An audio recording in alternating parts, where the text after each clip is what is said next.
आज जो राज्याचे उपमुख्यमंत्री अजितदादा पवार आणि अनेक दिवंगत नेते आहेत त्यांचा शोकप्रस्ताव मांडलेला आहे, त्यांना पाठिंबा देण्यासाठी मी उभा आहे.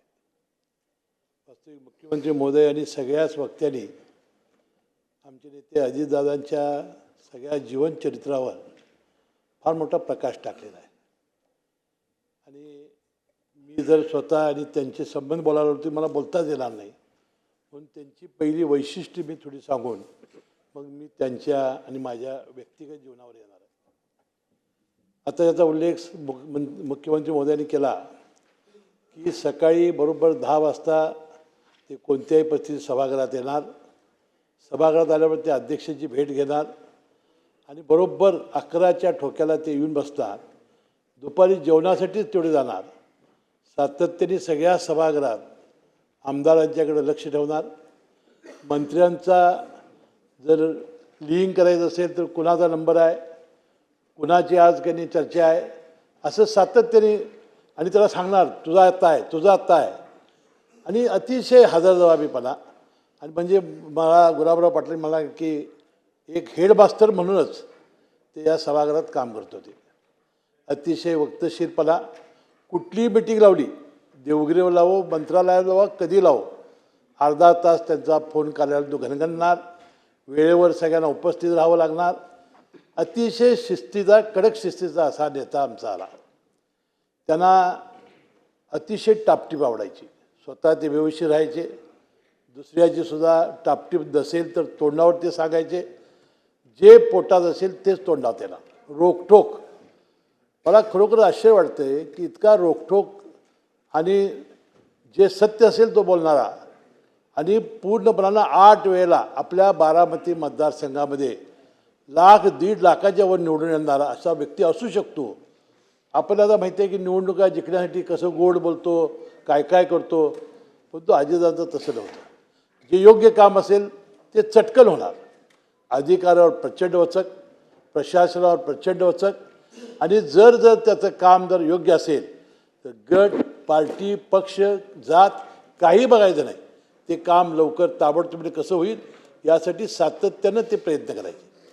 ते आणि मी जिल्हा मध्यवर्ती बँकेमध्ये एका वेळेला ते पुणे जिल्हा मध्यवर्ती बँकेत आले, मी कोल्हापूर जिल्हा मध्यवर्ती बँकेत आलो आणि तेव्हापासून माझे आणि त्यांचे संबंध आले. साखर कारखानदारी आणि बँक यामध्ये त्यांची काही मतं होती.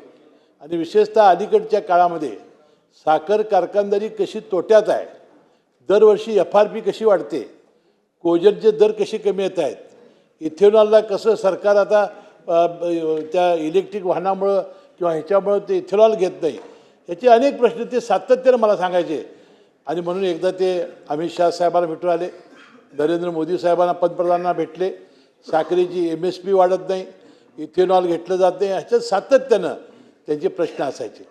आता बँकिंग रेग्युलेटरी ॲक्टमध्ये 10 वर्ष बँकेच्या संचालकाला राहता येता नाही, तर ते म्हणाले होते की जिल्हा परिषद निवडून झाल्या की आपण अमित भाईला भेटून येऊन की आपण सांगू की जिल्हा मध्यवर्ती बँका किंवा कोणत्याही बँका एखादा संचालक चुकीचं करत असेल तर कायद्यानं कारवाई करा.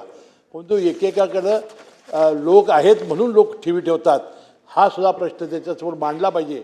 ही भूमिका ते सातत्याने मांडायचे. कोल्हापूरवर त्यांचं फार मोठं प्रेम होतं. बारामतीचं साहजिकच होतं. कुठलीही चांगली गोष्ट ती बारामतीत आलीच पाहिजे आणि चांगली केली पाहिजे. त्याचा उल्लेख प्रभूसाहेबांनी केला. सातत्याने ते जागरूक राहायचे.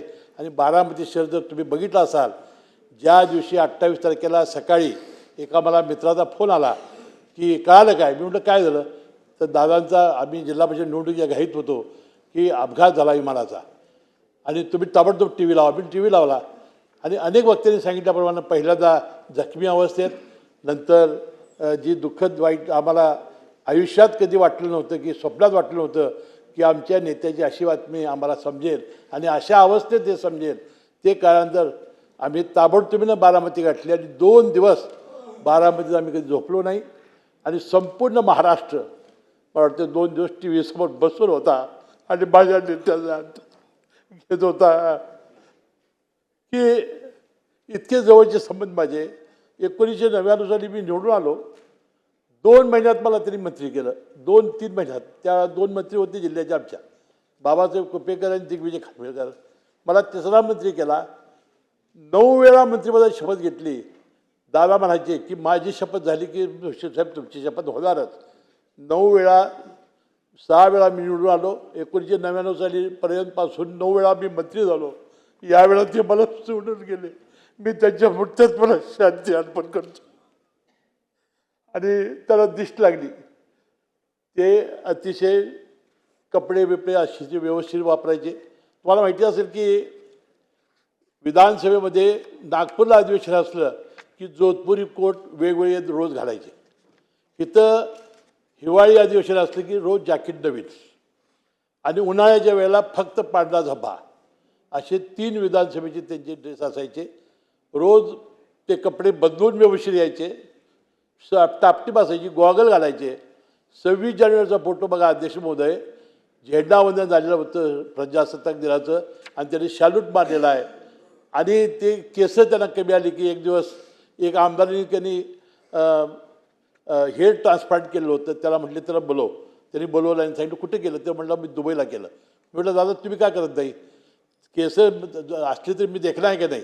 आणि खरोखर ते बघा 26 जानेवारीचा फोटो मला वाटतं ती परमेश्वर दिसत लागली. मी त्यांच्या आत्म्याला शांती करावी.